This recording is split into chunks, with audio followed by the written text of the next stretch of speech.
गुरुर्ब्रह्मा गुरुर्विष्णू गुरुर्देवो महेश्वरा गुरु साक्षात परब्रह्म तस्मै श्री गुरवे नमः.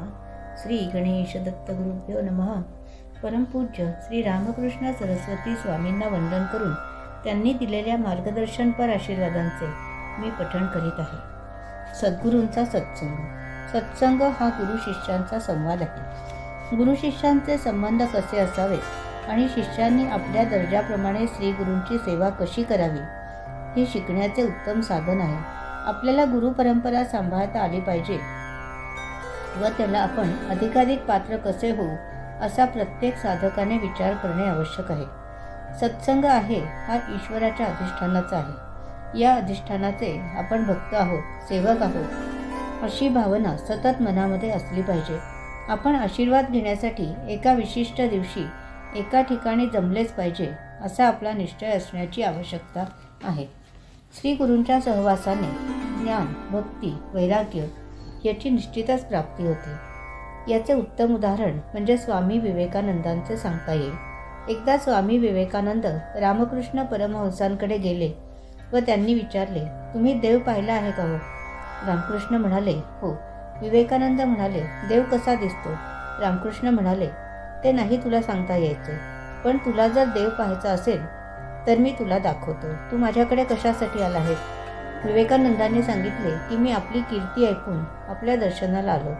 मला शिक्षण पाहिजे, पैसा हवा आहे, कीर्ती हवी आहे. याकरता आपल्या आशीर्वादाची गरज आहे. रामकृष्ण म्हणाले, मी देव पाहिलेला आहे. ज्यातून मी देव पाहिलेला आहे त्या देवाकडे तू जातोस का? विवेकानंद हो म्हणाले. त्यावर रामकृष्ण त्यांना म्हणाले, आत ती जगदंबा आहे, तिचे दर्शन घेऊन ये. विवेकानंद आतमध्ये गेले आणि म्हणाले, हे आई जगदंबे, मला ज्ञान, वैराग्य, भक्ती दे, आणि परत बाहेर आले. रामकृष्णाने मोठ्या उत्सुकतेने विचारले, काय मागितलेस? विवेकानंदांनी सांगितले की मी ज्ञान, वैराग्य व भक्ती मागितली. रामकृष्ण म्हणाले, अरे हे कशाला मागितलेस? मला ज्ञान दे, ऐश्वर्य दे, पैसा दे, कीर्ती दे असे माग.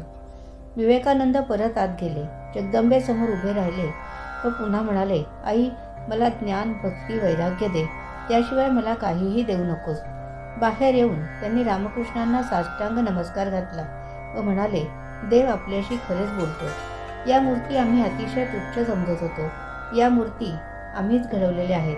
त्याच्यातून कसला देव प्रगट होतो अशी आमची भावना होती.